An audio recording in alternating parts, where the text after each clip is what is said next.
actually had really bad cystic acne when I was in my early 20s, really bad. I went to see all these doctors and they prescribed me low-grade antibiotics to help with the cystic acne. It worked, but once I stopped taking them, the acne came back. And so I had to keep taking them long-term. I know this was on and off for about a year or two. It's just the long-term antibiotics did impact my gut for many years there. Exactly. That's what my husband kept saying too. He's like, oh, we're treating her so well. We're doing all this research to like figure out what the best diet is for her. Why are we still eating junk? And I actually told my husband that, I think this is not for me in that first phase. I was like, I don't think this is for us.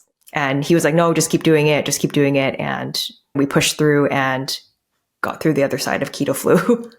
And ended up feeling really good. That's how my husband sold it to me initially as well. He's like, well, on carnivore, you get to eat like a king. That's what he told me. And so I was like, all right, we're going to try this.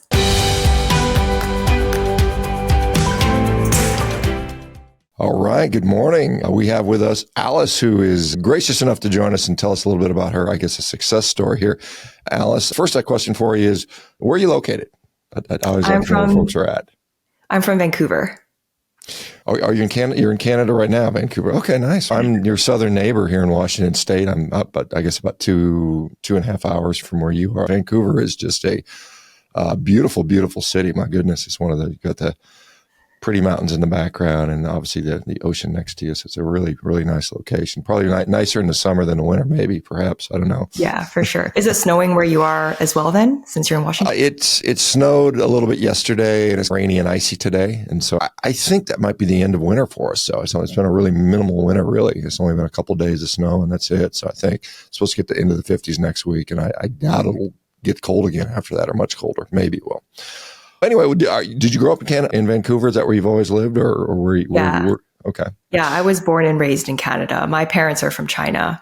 Got it. Okay. They're first generation immigrants. Yeah. Okay. Tell me, I guess, a little bit about your background. There's obviously a success story here. So where did you start? Where did you start the journey? And then we'll get into how you got to where you are today. Yeah. First of all, I just want to say thank you to you, Dr. Baker, for all you do for the carnivore community. My husband was also on your podcast last month, and he talked about how carnivore has changed his life because he has the autoimmune condition. That's right. Yeah, now I remember. And the GI issues. Yeah. And so if it's changed his life, obviously it's changed mine too. My health story is a little bit different than his, but it's had quite an impact on my life as well. But yeah, my name is Alice. My husband and I are also on YouTube. We're in the low carb space as well. I have a background in management consulting and finance. I'm a CPA and I've been doing carnivore and keto as well, low carb in general, going back and forth between the two for the past 4 years or so. But yeah, I was born in Canada. My parents were first generation immigrants to Canada, and growing up, I was always a little bit more on the overweight side. I grew up eating a lot of carbs. It was a very heavy carb diet. My mom is from northern China, and a lot of the foods that they eat there are very heavily carb-based and flour-based. Interesting. Yeah. I really don't know much about the different regions of China. I think most people's perception of Chinese food here as Americans is very different than what's actually in China, but I don't know about the different regional things, but I guess so. So northern China eats a lot of carbs, huh? Okay, interesting. Yeah. So like in Hong Kong used to be a British colony. I think the socioeconomic conditions are back in the 70s and 80s are a little bit different there than in northern China. And China back in the 70s and 80s is very different than it is now. Obviously, they've lifted their economy out of poverty in the past few decades. But back then, food was definitely much more scarce. And so flour and grains and rice were, I would say, the staples of my grandparents and their ancestors and stuff like that. So it was a lot of flour, grains, noodles, buns. So when I was growing up, even after they came to Canada, when I was growing up, a typical day of eating would be just a lot of rice porridge, like congee, some sort of flour-based. It's remarkable that most sort of impoverished populations tend to rely on grains a lot because they're easy to produce in massive quantities. They're very cheap, but you can make the argument that they're not as nutritious as things like animal products, which are clearly, in my view, superior. But interesting. So I guess, you grew up a little bit on the overweight side. And so how did that impact did that impact you psychologically or anything like that? Did you feel like I feel bad because I'm overweight, or how did that work for you? I think so. I was actually bullied a little bit when I was younger for being on the overweight side. So it was always a bit of a struggle for me when I was younger. By the time I was a teenager, that's when I started to do, or teenager, early 20s, that's when I started to do, I guess, more research on being healthy, like losing weight, that sort of thing. And ironically enough, I was dabbling in YouTube at the time, but this is back in early 2010s, maybe even a little bit earlier than that, when there wasn't that much advice on the internet. And I actually ended up stumbling into the traditional fitness and bodybuilder style diet because that's what was just on the internet in terms of information online at the time. And I remember seeing all these really fit men and women showing off what they eat in the traditional fitness sense. So a lot of like lean protein chicken breasts and some rice and some broccoli and I mean whey protein. Whey protein, a lot of whey protein. A lot of whey protein. And to be fair, it does work for people that do get lean and they do eat like that. And there's something to it. Does it work for everybody? Apparently not, because there's a lot of people that try that and don't have success with that. But okay, so you're watching a little. You're about 20. Are you? So you're obviously you went to university at some point to get your finance and accounting type stuff squared away. So did you, I guess, were you noticing you were feeling sick, or is it just, I was tired of being overweight? I did lose a little bit of weight on the traditional fitness diet just because I had cleaned up a little bit of it. But then the more I watched these videos, there were some fitness influencers in their space where they were basically saying, as long as you count your calories and hit your protein numbers, you can start squeezing in all this junk food into your diet. So some of them were showing like, oh, as long as you hit the protein, then you can basically squeeze in Pop-Tarts. And they were basically teaching people how to like fit foods in to meet your numbers and stuff like that. So I went down that path a little bit as well. So if it fits your macros, it's fine. As long as you get protein and you get enough calories and you can eat the processed garbagey food, and it's fine. And there's a lot of people that adamantly will say that is the absolute truth. And again, it works for some people. Yeah, it works for some people, but I never really felt good during those years. Like I actually had really bad cystic acne when I was in my early 20s, really bad.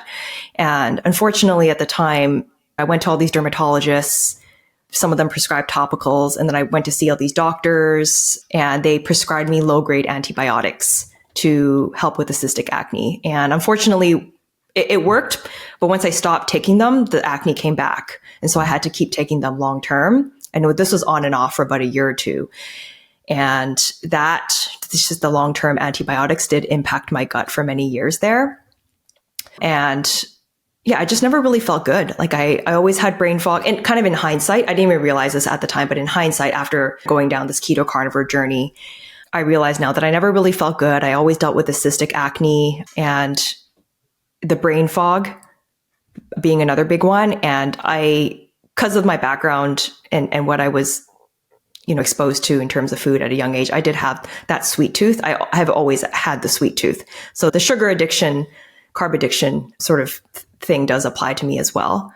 And Yeah, I had horrible cystic acne. In fact, I still have scars on my face. People see that from when I was a kid. I had horrible cystic. And I was on Accutane and all the different topicals, the antibiotic topicals and everything. And it is what it is. And it's interesting you talk about the sugar, because a recent study just came out. Again, this is an animal model study, but it shows that if you feed these animals a high sugar diet, they lose their ability to sense satiety when it comes to carbohydrates. So they tend to overeat carbohydrates. So not only is sugar potentially poor nutrition, there's not much nutritive value in there outside of the energy it provides, but it also may cause us to then further overeat other carbohydrates, which again, for some people, it's a problem. So interesting. No, it's definitely a problem for me. And I had a sweet tooth too. I still, like I said, to this day, it's funny because there's people that go carnivore and they say, "Ooh, that stuff sounds disgusting to me now." The chocolate, I'm still like, still looks good to me. I don't eat it, but I mean,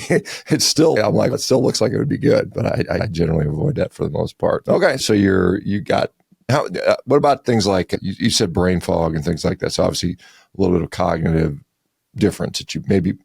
And a lot of people don't notice it. They don't know it until they fix it. It's one of those things where you just think, okay, this is the way I am. Then you fix it. And then all of a sudden you're like, wow, I can think more clearly now. Okay. So you did the bodybuilding style for a little while, got you a little bit of progress. Where do you go from there? So I think the biggest trigger for me was just my teeth health, because I mentioned that I was really into sweets when I was younger. And it got to the point where I was the type of person that would skip meals to eat dessert. I would intentionally not eat my food just so I could eat dessert. I always had to finish the day off with something sweet. And it got to the point where my teeth were progressively getting worse every year. And I was constantly having cavities.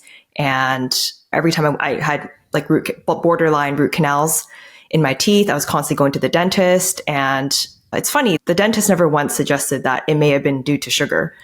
They just said, oh, maybe it's genetic. Maybe it's because of, I also grind my teeth quite a bit. So they said it's probably those two reasons. And they never once suggested that it was sugar. But it got to the point where I started taking Advil for the tooth pain and the tooth sensitivity. And that's when I think I got to stop this sugar thing. And I think I got to see if that makes a difference. And that's what started me into this low carb journey.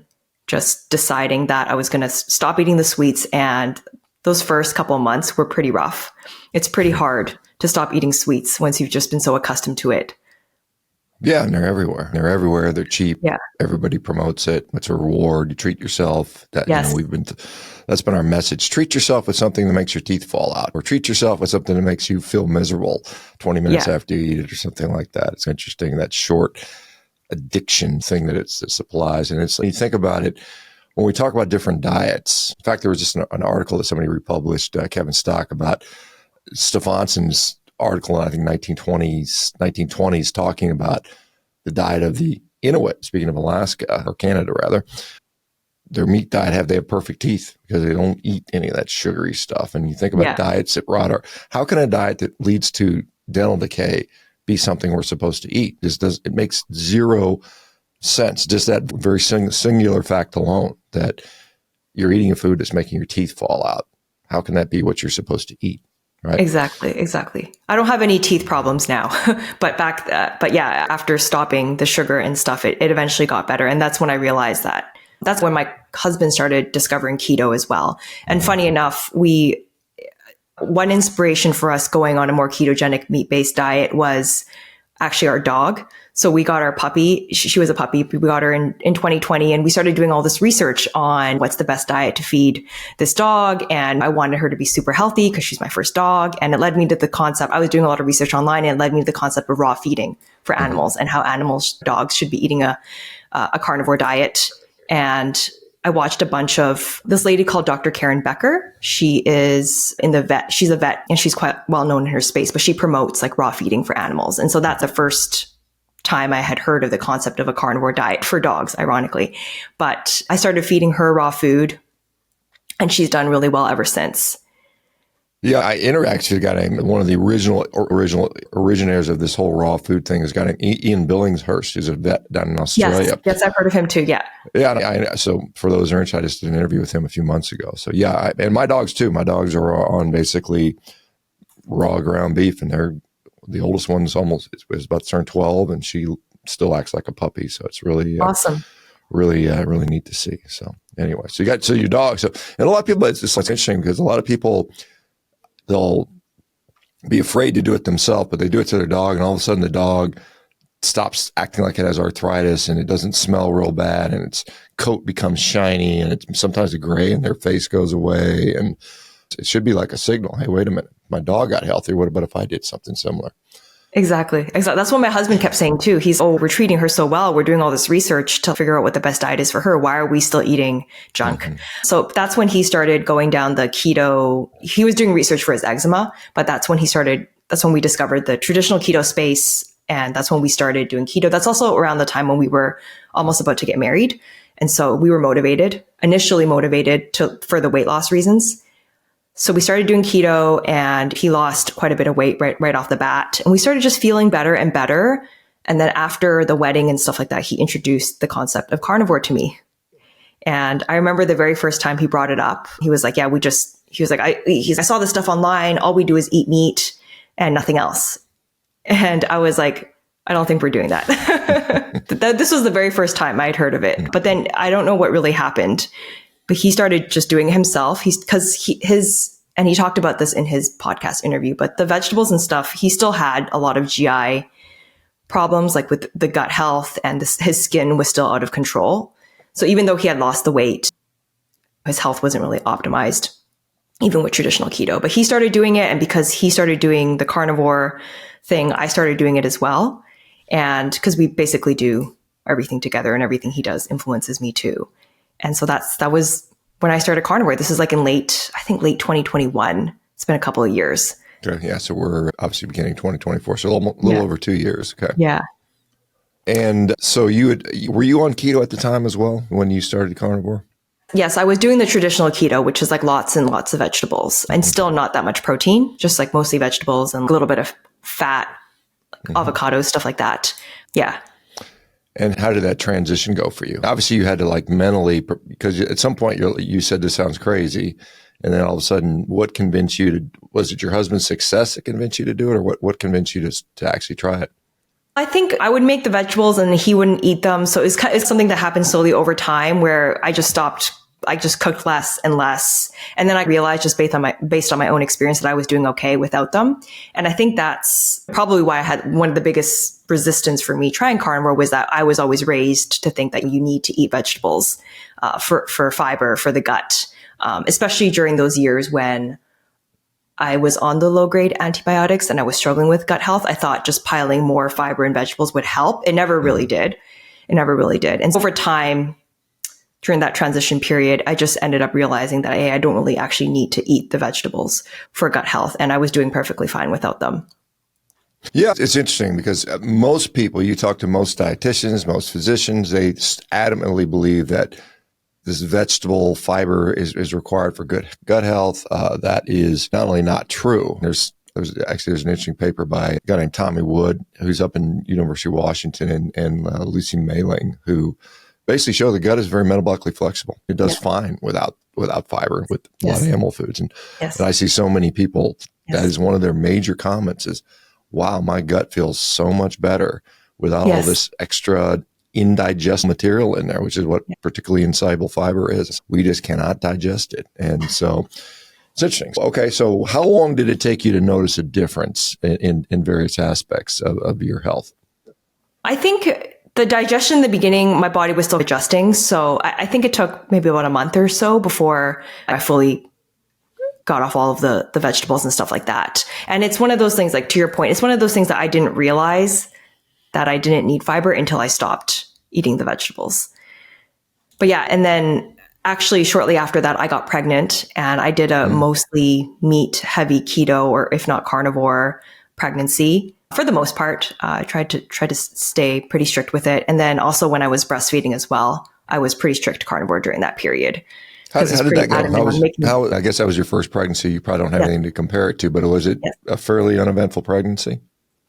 Yeah, it was a pretty smooth pregnancy. Didn't really have it. The first trimester had some hormonal sort of stuff, which I think all women go through, some nausea, stuff like that. But for the most part, it was a pretty smooth pregnancy. And I was physically active throughout pregnancy as well. So I think that helped. But I did deliver right at 37 weeks naturally.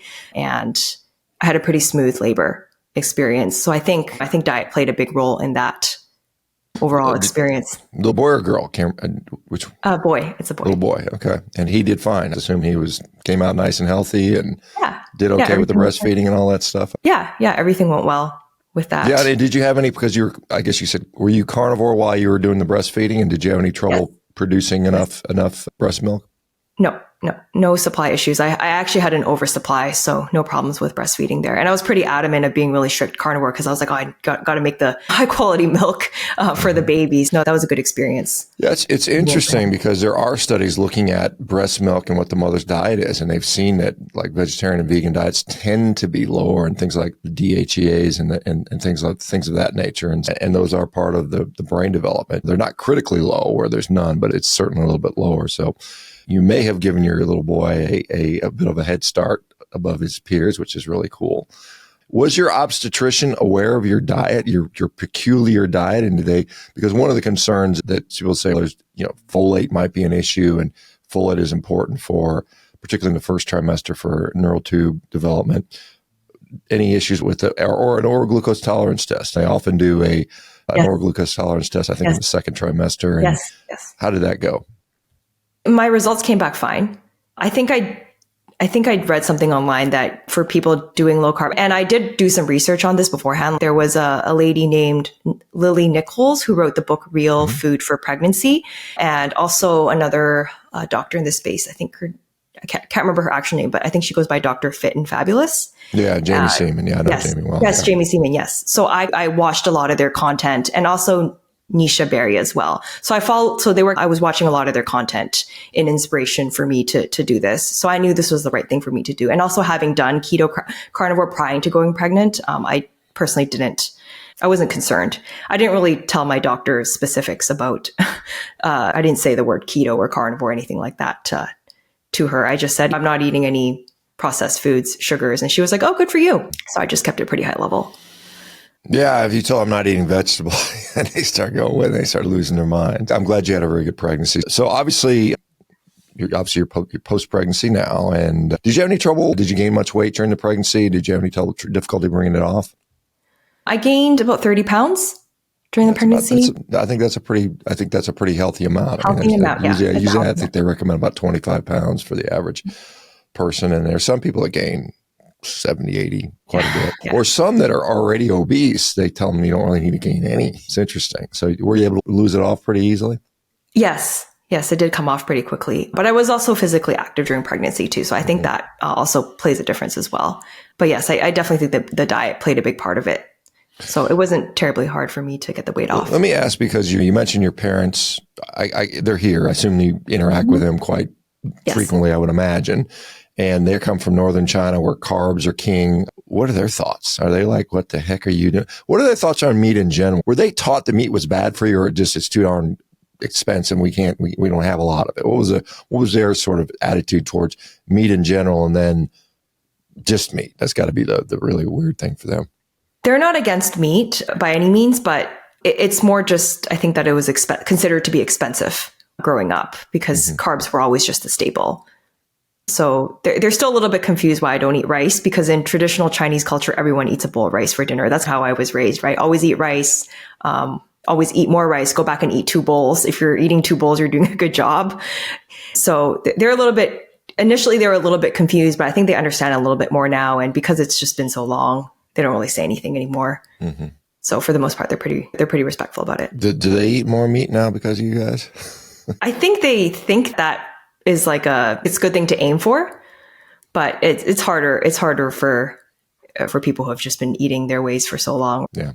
It's interesting because there's a lot of, because I've looked into so much of the stuff over the years, and there's a lot of data that shows that when we look at meat consumption in parts of Asia, China and other countries, there's not a real there's no sort of negative relationships. When you look at mortality and heart disease or cancer, it's minimized. Whereas you look in the Western diet and we see all these sort of epidemiological associational relationships, probably because the way we consume the meat is alongside a plate of nasty French fries and Coca-Colas. And whereas in China, it would probably be served alongside some rice or some vegetables or something less problematic. So it's just interesting to see that. And I think the attitude over there has not been meat is bad for you, like we're hearing, like we've heard in the U.S. for the last 50 years. Yeah. In China, it was probably, man, I wish I could have some meat, but it's too expensive until, like you said, as China has gotten progressively more and more wealthy, thankfully for their people, because poverty kind of sucks. Yeah. It's interesting because both my mom's side and my dad's side has a history of type 2 diabetes, but they're not extremely overweight as well. That part was always really intriguing to me because I always thought that type 2 diabetes was associated with obesity, but just based on my own family experience, that didn't appear to be the case. But from an early age, I did learn what diabetes could do to a person because my grandma on my dad's side had it, and then she had the kidney failure and stuff. And so it was a pretty quick downhill for her when she passed. This was back in China then? Or she? No, this is here.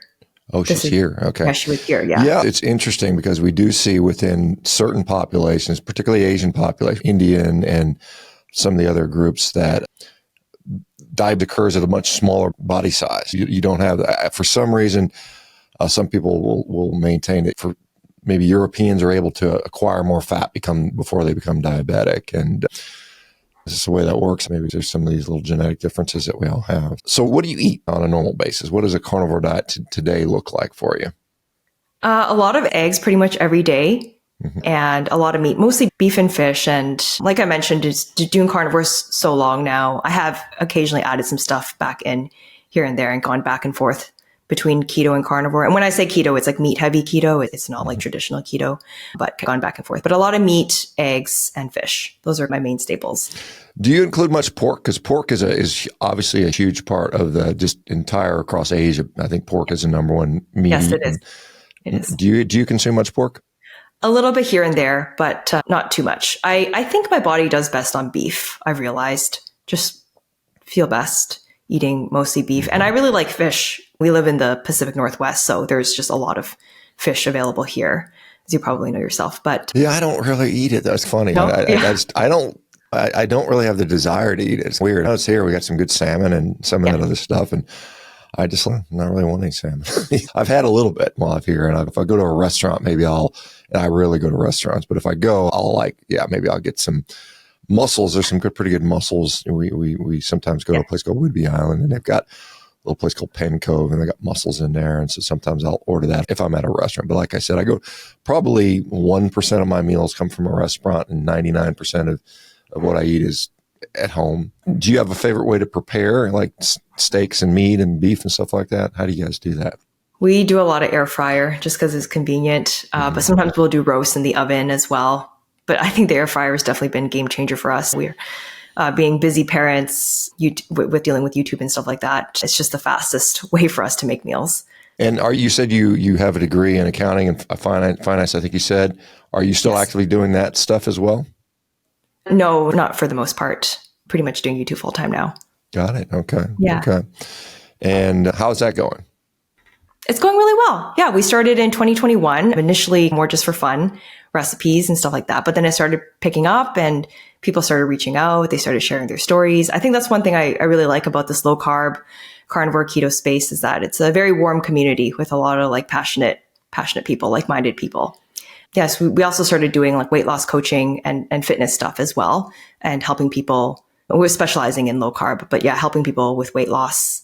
And yeah, it's been really fun. We've been working with a lot of people, helping them like build meal plans, workout plans, helping them with like daily habits, breaking old eating patterns and stuff like that as well. So I think that's a big part of weight loss too. A lot of them come to us specifically for carnivore advice, but a lot of them also done keto prior as well. And yeah, it's been great. Yeah, it's rewarding. Gosh, I've been doing, when I left my full-time orthopedic career, I actually get more personal satisfaction out of what I get to do now and interact with literally thousands of people. And I mean, you hear stories like what you do and others and many like you. Do you guys, as far as in Canada, US and Canada are similar in many ways, but there are some clear differences. How difficult is it to do Canada to source meat? How expensive is it relative? I guess I know what it is here, but is it challenging to do that there? Yeah, that's a good point. We live in the city, so we have access to a Costco. So that's pretty much where we do a majority of our shopping, which is Costco, and also the most economical as well. But we have also checked out some other local butchers and smaller places. And we like to support small businesses if we can, obviously, but it is much more expensive compared to Costco. We don't really have those meat delivery services or those meat, like the butcher box style companies out in Canada. So I think that's one, because I know a lot of our clients can order their meat online that are from the US. So we don't really have access to that sort of stuff. So we do have to just go to the grocery store and get everything. But for the most part, it's pretty accessible. I would say that the one thing that's hard for us to get up here is grass-fed meat. Mm-hmm. I think I do know that there are at least some Canadian direct-to-consumer ranches that do various styles of that. I know, in fact, I worked with one I think they were in Ontario perhaps, but I can't remember for sure. They might have been farther east than that even. But obviously, you guys are in British Columbia, which does have some ranching. Alberta is probably, I think it's Alberta, yes. Manitoba, Saskatchewan, probably the big kind of rural ranching parts of Canada. If I'm correct, if I'm wrong on that, but I think that's the deal. I've talked to a lot of Albertans for some reason that do carnivore, maybe because there's so many. They have a lot of beef out there. They're known for their beef. Yeah, they're known for their beef. They're AAA beef. I have a relative out there as well, and he said that's pretty much all they get access to is really high quality beef, which is great for carnivore, obviously. Yeah, for sure. For sure. Do you guys, you coming from a keto background, and when you were a kid, when you were, obviously you did the bodybuilding thing where probably it was, again, minimize fat, eat a lot of protein, eat a lot of maybe vegetables and some carbs and whey protein or something like that. How difficult was it for you to get behind eating more fat? Because in carnivore, without carbs, you have to have Yes. more fat than the average person consumes. And where do you get your fat from? Or are you consciously saying I need X amount of fat to feel good? Or how does that work for you? I think my approach is more protein focused. Like we try to make sure we get at least 100 grams of protein, like for myself, at least 100 grams of protein there. And then the fat kind of follows naturally based on satiety. But I've also been doing this for a while. But yeah, definitely the transition phase of allowing yourself to eat more fat, I think was more of a hesitation when I was going more keto, because the plate just looks different. It takes time to get used to. I did go through keto flu symptoms as well in the beginning, which was pretty rough. I think it took 1 to 2 months before I felt like I was like fully okay not eating carbs and being more like being more fat adapted is the right word for it. So you've been low carb for at least carnivore for 2-ish years and low carb for maybe, how long before that do you think? We started in 2021. Total. Keto in Okay. 2021. So you're in like your third year, basically. Yeah. Yeah. A lot of people will say if you don't eat a lot of carbs, your thyroid's going to crash. You're going to have all these sort of cortisol issues. And any of those things been happening to you that you can tell so far? No, I don't think so. My energy levels are as high as they've ever been and I rarely ever go off diet, but on the rare occasion that I have, I just realized that you just end up feeling so bad after it's like the food tastes good momentarily, but then afterwards you really pay for it. And over time, I've just realized that I don't even want to cheat. People call it cheating, but I don't even want to eat that stuff anymore, really, just because I know it tastes good maybe in the moment, but I know that I'll pay for it. Yeah, and it's interesting. Some people say it tastes less good than it used to. It doesn't quite have the same zing that it once had. Because like I've mentioned, every once in a while I'll have a piece of cake, like it's a birthday or something like that, and it's like once or twice a year or something so infrequent that it really doesn't matter. And I'll eat it. I'm like, this doesn't taste as good as it used to. It's just for some weird reason, and maybe it's because I've just gotten accustomed to different types of taste. But it's weird because a steak to me every single day, it's the same thing. It always tastes good. It's always like, wow, I really enjoy this. And I really look forward to it. As I'm thinking, I've got a New York strip and a ribeye that's going to be eaten in about 2 hours from now. I've got a couple meetings before I can get to it. But yeah, it's interesting the way that works out with that. Did you have you said let me go back into this because you said the first couple of weeks or months were pretty rough for you. Yes. What happened? What was happening for you? Oh, it's been a while, but I just remember I felt like my body was just going through a lot of change. I think I went through what they call it's like withdrawals, right? It almost feels like withdrawals where you just feel really tired and you just don't really feel like yourself, and the fatigue, and it almost felt like the brain fog had gotten a little bit worse. And I think part of that may be just the mental resistance of eating more fat and eating less carbs, especially when you had been carb fueled for so long, your whole life, right? So I think a combination of those things. But I remember just definitely not feeling very good and feeling very tired for that first little bit. And I actually told my husband that I think this is not for me in that first phase. I was like, I don't think this is for us or for me. And he was like, no, just keep doing it. Just keep doing it. And we pushed through and got through the other side of keto flu. And ended up feeling really good. Yeah, I see a lot of people that will often comment, I tried it for a week and I just didn't feel good, and then they quit. Yeah. And that's fine. I don't really one way or the other, whatever people want to eat, they want to eat. But I've seen that people that they generally can get into about the 3-month point, then they're usually like most people have completely transitioned over and they're feeling pretty good. And then if they want to stick to it long term, that's up to them. But that's why I tell people, if you're going to try, give it 3 months. And if it's for you, great. If it's not, do something else. But yeah, sometimes those first couple weeks can be a struggle when you feel sad because you miss. A lot of people are like, well, I miss eating whatever pizza or whatever they may be enjoying, and then you get to you turn around and say, because people ask me, don't I miss cheating? And I said, I eat ribeye steaks almost every day.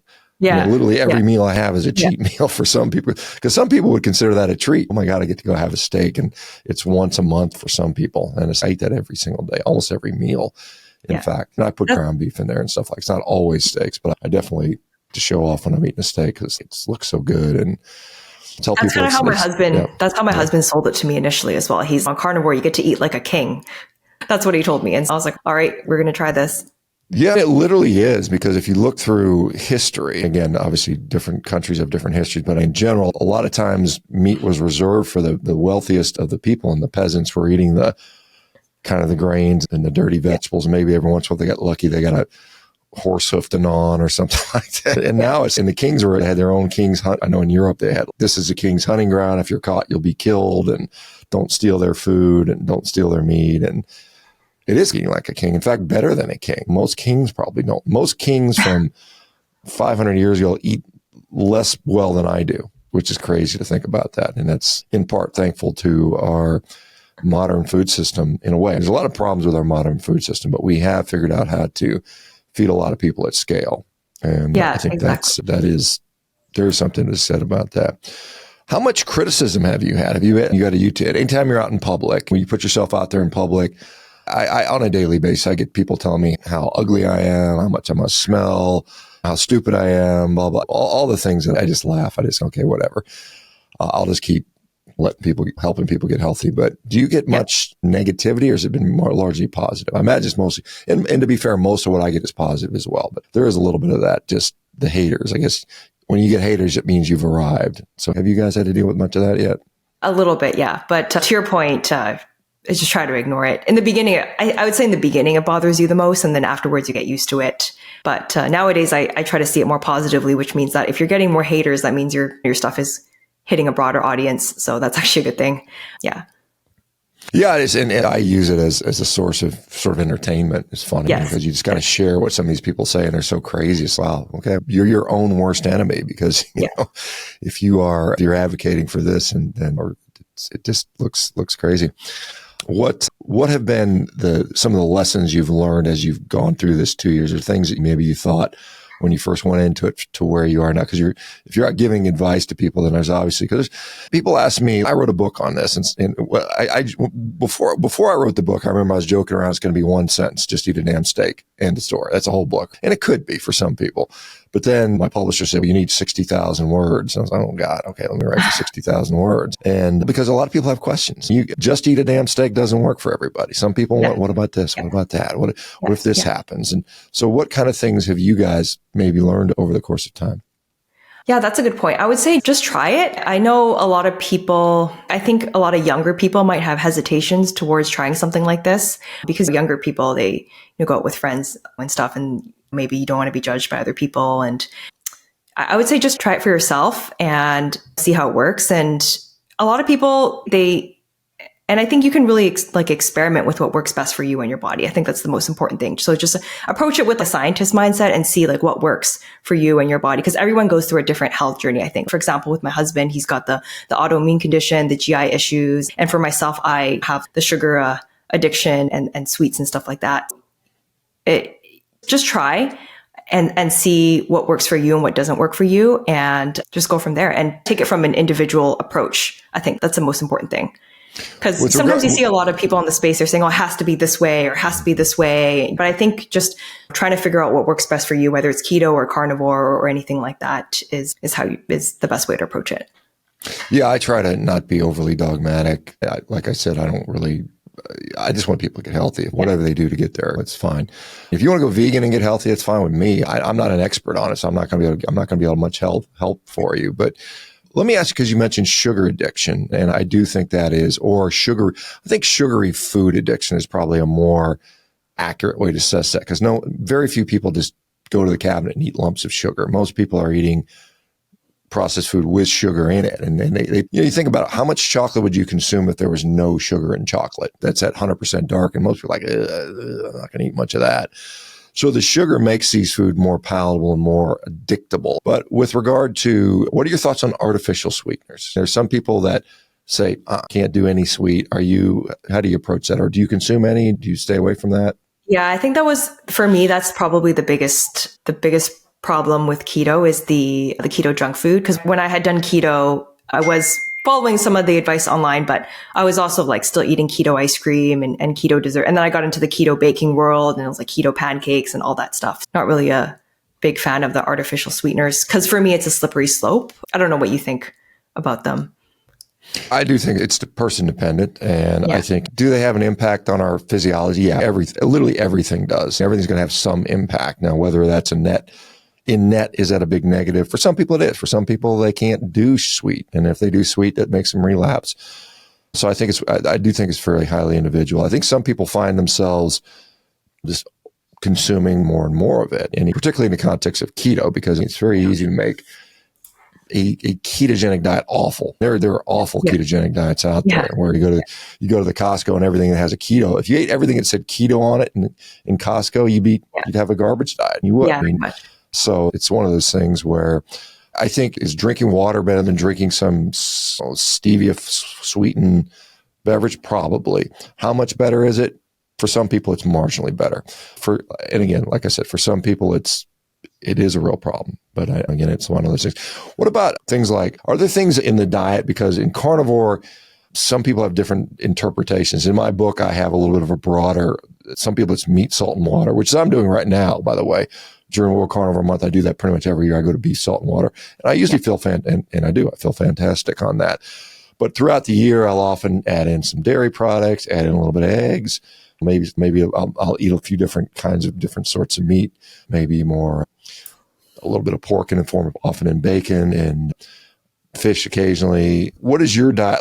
Did you find like dairy is a problem or butter is a problem? I know some people that are just eating lots of butter. And what are your thoughts on things for you personally? I never really got into the butter trend. Actually, a lot of people that have come to us have said the sticks of butter thing wasn't really working for them. So I never really got into that. I always just approached it my way, which is I thought the whole point of carnivore was to focus on like fresh meat. And that's how I would see it, like all meats. I'm not a big fan of dairy just because I find it to be very palatable. And then it's like the keto thing where you get cheese happy, eating a little bit too much cheese. So I try not to eat too much cheese. I every now and then as a treat, but not too much. And going back to your sort of background, with your parents, is dairy? I don't think dairy is all that popular in China, is it? Or I don't believe it is. No, they don't eat cheese. No, they don't like the flavor of cheese. So they find cheese to be very unappealing. Yeah, interesting. Did you ever develop a taste for it at some point, or do you just not have that at all?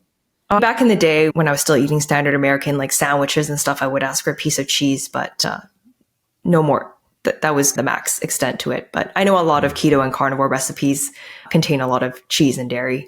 Yeah, they often do. Yeah. I'm married to a French woman and she likes cheese. There's the French are very cheese centric. So we have some of that in the house. And like I said, every once in a while, that'll be like I said, like my dinner around the family dinner when we eat together, I'm usually out there grilling a bunch of steaks up or hamburgers or something. And we throw it on a big old cutting board, and then she cuts up some various cheeses, and occasionally she'll cut up like an apple or something like that. And funny, this month is the first month she's gone 100% carnivore. Oh yeah. Over the years, she's been about 90% for about 3 or 4 years now. She's finally trying the month of full, and I'm really surprised that she's been able to do it because I've got to laugh. I said, you'll last 3 days, and we're on day, I think, 18th of January, and so she's hanging in there. So good for her and feeling fine, by the way. What about your baby? What about the little, because baby's about 1.5 or something like that? How old's your baby now? He's 14 months. 14, yeah. Okay. 14, so a little over a year. Yeah. How is he doing? Is he gnawing on some steaks and stuff like that, or what's he up to? Yeah. In the beginning, when we first started feeding him, we tried to keep it just to beef and eggs and fish, just to make sure that's what he's used to eating, right? His taste buds and stuff like that. And over time, we have added a little bit of other stuff here, especially mostly when we're going out to eat with other people, like family and stuff like that. But for the most part, he eats very similar to what we eat. And then if we're with other people, then I want to make sure that he gets to eat what everyone else is eating too when we're in like social situations. So a little bit of sweet potato as his carbohydrate, but mostly meat and fish and eggs. How's he like it? Does he have a preference? Does he go crazy I always see people always send me pictures of their baby like gnawing on a ribeye bone. And does he get off on that stuff as well? It's funny. If I gave him a whole bunch of stuff onto his plate, he would pick the meat first. And that's just what he likes to do naturally. So I don't know if it's because in the beginning we just started him off with beef. Like I think his first food was beef. Like I had pureed some beef in the baby blender. and given it to him. So I think he's developed a taste for it, and he prefers it. If I were to give him a whole plate of stuff, he would pick the meat first. And babies and kids naturally don't like to eat vegetables anyways. Yeah, So I think that's a warning. I think that's a warning sign. I think I really think it is. I never liked vegetables as a kid. I never liked them as an adult. I don't eat them now. Yeah. I suffered through it for about probably 40 years of my life, eating vegetables, maybe 50, maybe close to 50 years. I think my parents forced me to eat them when I was a kid at some point, but and I always never liked them, but I was like, I figure you have to eat these awful things so you can get to dessert. That's kind of one of those things. If I eat X amount of vegetables now, I deserve a dessert or something. Yeah. It's fun. My husband and I always chuckle because he'll always just go for the meat first. And it's like, we never even really taught him. He doesn't know how to talk yet. So we never really even taught him that's what he should be doing. But that's just naturally what he likes to do. It's pretty interesting. Yeah, it's interesting. You let a wild creature self-select, and outside of, if we don't have the ultra processed food in there, because that's been engineered to bypass things. But I think if you were to put a plate full of 10 whole foods in front of the kiddo, probably most of them would gravitate toward the meat first. And beyond that, maybe they might pick up some fruit or something like that. But a piece of broccoli, I'd say 99 out of 100 kids are like, I'm not. You always see these reaction videos of little babies when they get their first taste of broccoli, and they almost always are screaming and gagging. And people are, I saw one video where the lady was like faking the kid out like she dangled meat in front of the kid's face so he'd open his mouth, and she shoved some broccoli in there. And the poor kid was like, ah. So anyway, it's interesting to see how those kids are doing. What's the name of your YouTube channel? Alice and Kevin. Okay. Where'd you get that from? Just Alice and Kevin. Okay. Alice and Kevin. We call ourselves the keto carnivore couple, or just as a joke. But that's Alice and Kevin. Okay. So Alice and Kevin, the keto carnivore couple. We're getting low on time. Alice, has been a pleasure chatting with you and getting to meet you, because obviously I talked with your husband, I think about 2 months ago. I think it was somewhere in that neighborhood. And I hope you and the little baby continue to do well, and look forward to hoping, like anybody, I think this movement, if you want to call it, it is a grassroots movement, which is just expanding so incredibly. And I just encourage more and more people to do that, because if somebody doesn't like what I'm saying, they can always silence me. That's the reality of the situation. We can see that, but they can't silence everybody.